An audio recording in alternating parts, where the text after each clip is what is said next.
welcome to today's show. On the BOWTIEGUY podcast today, we're going to dive deep into one of my favorite professional learning books, the godfather of instructional research, of research-based strategies, Dr. Robert J. Marzano. His book, The New Art and Science of Teaching. And today, have you ever had a chunky? I'm saying like, not the chunky Campbell's soup, I'm saying a chunky. You know, the candy bar, chunky. If you haven't, you need to try one because it's rather interesting. And many of you probably will try it once, never try it again. But anyways, today we're going to focus on element 6, baby, because it's a research-based strategy that is aimed, guided, led, directed, focused on the fact that it can move the needle, baby, when it comes to student engagement and student achievement.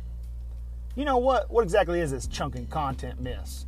When information is new to students, they best process it in small, understandable, digestible increments. This is because learners can only hold so much information in their working memories.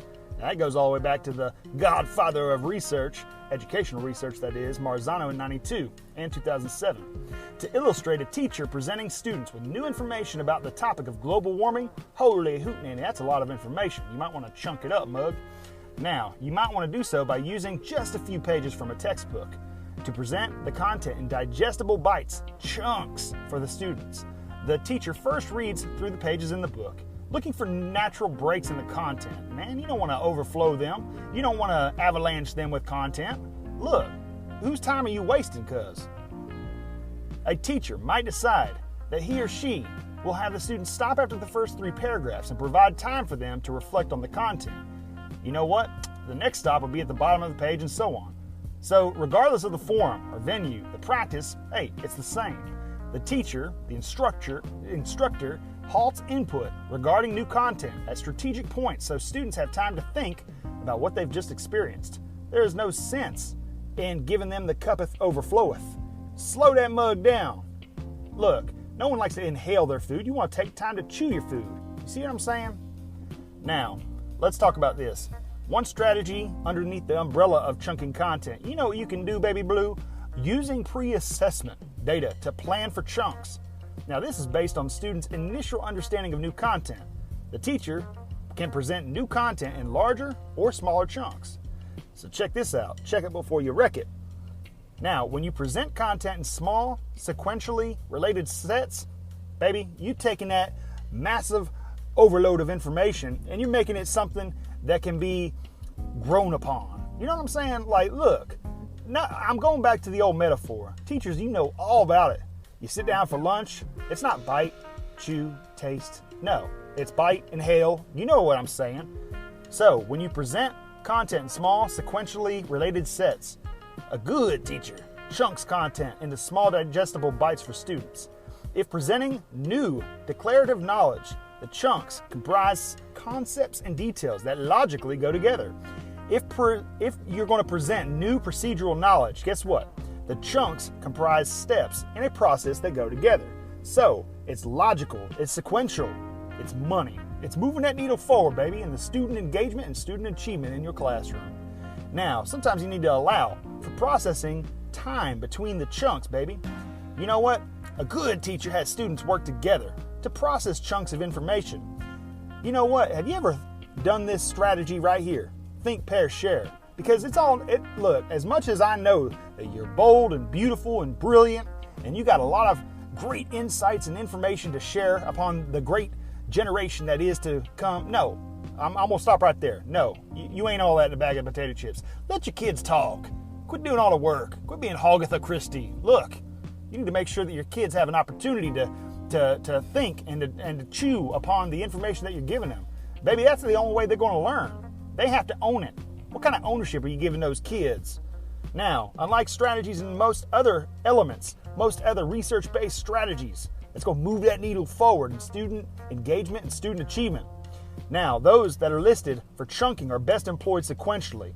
The first strategy in this element, so we talked about the pre-assessment data, utilizing that pre-assessment data to plan for chunks. Now, that deals with determining students' readiness for new content. Do you actually take the time, baby, to determine the developmental readiness of your students. You know what? Take a good look at that godfather of thinking, Piaget.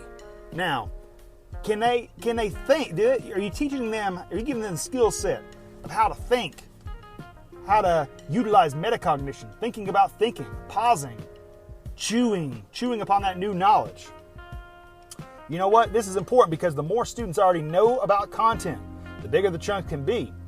Now, the less they know about the content, why would it be big? Because, no, it has to be smaller so they can chew on it. Now, look, would you give a brand new baby a T-bone steak, prime rib? No, you wouldn't. Unless you're crazy. You give them milk. You got to start with milk. Then you can ease into softer foods. Then you can ease into something that they can chew on once they get their teeth. All right, now, you got to understand this. All right? For example, when a pre-assessment is given, okay, so you're going to give the KWL, the anticipation guide, okay? You're going to try to utilize a strategy for multi-column subtraction. Holy hootenanny. You might want to simply start by presenting a problem to the entire class and asking those students to describe how they would approach the task. You know one thing I'd love to do? I love item analysis. I love error analysis. I love giving kids, especially in the days where I taught math, I'd give them problems that was incorrect. I would just give them problems complete from start to finish. Look, and let them figure out what was wrong. Because if they turn that thing in and they're like, okay, it's all good, cuz, then we got problems because there's a procedural problem. See, error analysis, item analysis, reciprocal teaching, giving them the opportunity to think, pair, share. You know, that's ownership.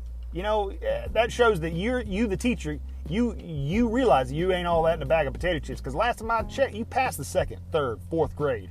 You don't need to be a Agatha Christie for all that time. Let them kids think. Let those kids chew upon that small nugget of knowledge so they can build upon it, scaffold upon it, experience success. This is the old bow tie guy, and I gotta pop out of here. So we will holler at you later. Catch you in the next episode. Chunk it. The podcast you just heard was made using Anchor. Ever thought about making your own podcast? Anchor makes it really easy for anyone to get started. It's a one-stop shop for recording, hosting, and distributing podcasts. Best of all, it's 100% free. Sign up now at anchor.fm/new. That's anchor.fm/new to get started.